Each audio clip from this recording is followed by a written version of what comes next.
Emeril, bonjour. Bonjour. Merci d'être avec nous aujourd'hui. Alors, petite question. Tu as un parcours relativement éclectique. Tu es aujourd'hui responsable de l'innovation à la Société Générale. Donc, première question, est-ce que tu peux nous raconter en deux mots ton parcours historique? Est-ce que le poste a été créé pour toi il y a quelques mois maintenant? Mhm. Est-ce que tu peux nous raconter ce que tu as fait avant et ce qui t'a plu dans la création de ce poste et le fait de prendre sa responsabilité au sein d'une grande banque française? Moi, je viens du monde des télécoms et de la régulation à l'origine. Et ensuite, je suis parti à San Francisco où j'ai passé plusieurs années à accompagner des startups françaises du numérique dans leur développement aux États-Unis. Je suis revenu à Paris créer une startup Internet dans les services immobiliers en 2010. En 2012, campagne de François Hollande avec Fleur Pellerin.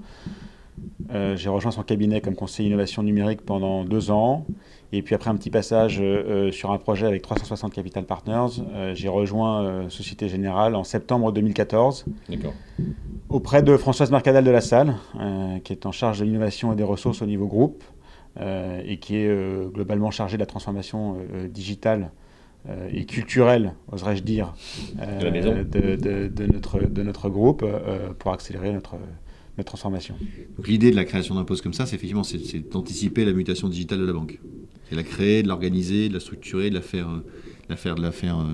faire évangéliser en interne. Alors, c'est un travail collectif. Le rôle avec mon équipe qu'on s'est assigné, c'est d'aider les autres en interne à avoir plus de startups, à tester plus de choses plus facilement, à pouvoir bénéficier de coupe-fil, je dirais, en termes de procédures pour faire des expérimentations qui ne méritent pas toute notre machinerie extrêmement solide, mais qui ne s'applique à des très gros projets, pour juste, comment dire, trouver de l'inspiration, nourrir notre besoin de réflexion stratégique, et puis deux, tester concrètement. Tester en live. Tester en live.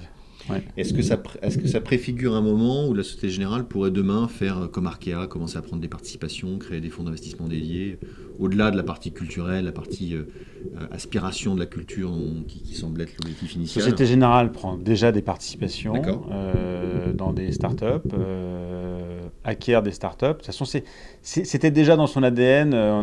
Société Générale a un historique d'acquisition. Boursorama, c'était ça. Fintech, c'est la première Lixor est une startup interne. Donc, non, la question pour nous, c'est de le faire plus.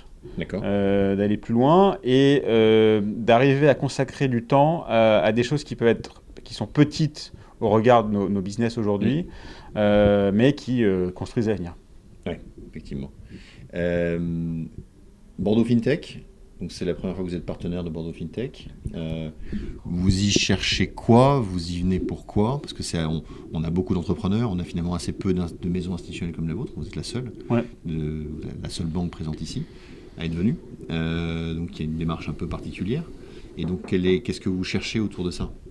Bordeaux FinTech, ça correspond exactement à ce qui nous plaît en termes de rencontres, c'est-à-dire déjà un lieu totalement disruptif, créatif, et c'est vraiment des lieux d'hybridation qui aujourd'hui nous sont à la base de notre stratégie d'ouverture en France et dans le monde.